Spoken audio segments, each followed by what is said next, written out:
Hey, how's it going? Today we're going to cover off another common mistake that I see fairly often. So this one's going to be in sumo deadlift. So the mistake itself is where people set their hips.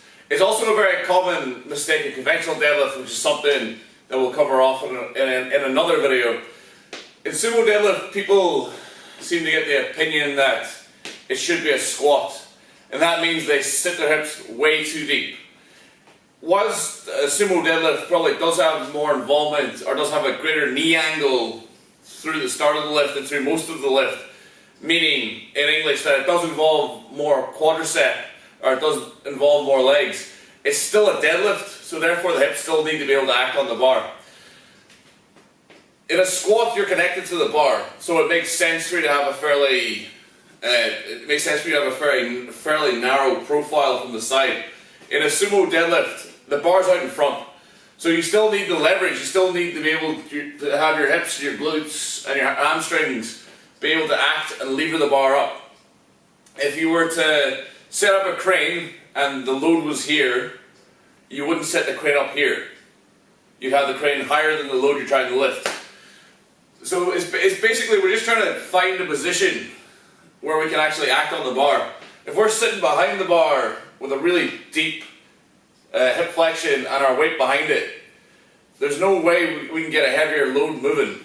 We need to have our hips higher, and we need to have our center of mass or our weight as closely lined up to the barbell as possible, so when we act on the barbell with our knees and our hips, we're actually going to get the bar moving.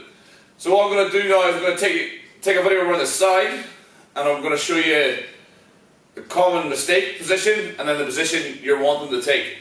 Okay, so for some reason, the common thought process for a sumo deadlift is you need to get super deep and behind the bar here, which is just super inefficient. Even trying to lift 60 kilograms off the floor feels really awkward. Whereas we think more like it's a deadlift and have our hips in a similar position I would when I deadlift. Try and have the shoulder blades in line with the bar, or the shoulders in line with the bar. Try not to sit way back behind the bar, because that's just not practical. From this position, if I set up and then act on it, it feels much easier, much more natural. So rather than sitting behind the bar and getting the hips deep, thinking somehow now this is a good idea, this is a practical way to lift the barbell, just do what you normally would with deadlift and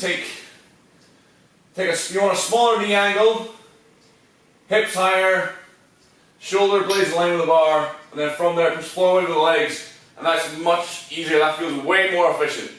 So next time you're thinking about trying sumo deadlift, think less squat and still think deadlift.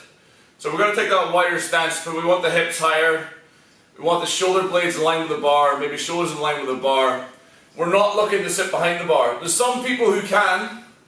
This isn't for everybody. If you have the flexibility and the leverage to be able to sit behind the bar, have a super wide stance and have deep hips, and still have the torque to lift the barbell up, that's great for you. You're built for a fuck off sumo deadlift. Most people are not going to be in that position. So next time you try sumo, rather than thinking it's some kind of weird ass lift that no one can do, try to get your hips higher, get your shoulder blades in line with the bar, and start from there as your base. You'll probably find it a fuckload easier. Thank you very much for watching. My name is Marquise. You watch Cast Iron Strength. If you'd like to hear me cover any topics, or is there anything you want to talk about, leave a comment below or slide up in the DMs. Thank you very much. Catch you in the next one.